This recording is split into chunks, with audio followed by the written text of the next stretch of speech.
শহরের যান্ত্রিক জীবন ছেড়ে প্রকৃতির খুব কাছে, যেখানে সময় থমকে থাকে, যেখানে সকাল শুরু হয় পাখির ডাকে আর সন্ধ্যা নামে শান্ত পরিবেশে, আজ আপনাদের নিয়ে যাব তেমনই এক অপরূপ গ্রাম বাংলায়। এটি চট্টগ্রাম জেলার রাঙ্গুনিয়া উপজেলার পোমরা ইউনিয়নের হাজীপাড়া গ্রাম, যা পোমরা ইউনিয়নের ৯ নং ওয়ার্ডের একটি অংশ। এই গ্রামে রয়েছে আধ্যাত্মিক সাধক হাজী নূর মোহাম্মদ শাহ এর মাজার শরীফ, যার নামে এই গ্রামের নামকরণ। রয়েছে মসজিদ, স্কুল সহ নানা সামাজিক প্রতিষ্ঠান।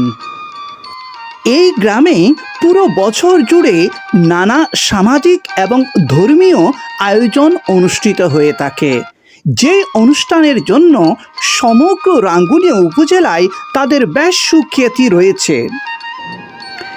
রয়েছে গ্রামের চিরপরিচিত মাটির ঘর এবং সমাজের বিত্তবান মানুষের বিলাসবহুল অট্টালিকা, সবুজ ফসলের মাঠ, দূর পাহাড়ের অপরূপ দৃশ্য, গাছের ছায়ায় আঁকাবাঁকা পথ এই গ্রামের সৌন্দর্যকে প্রকাশ করেছে আপন মহিমায়।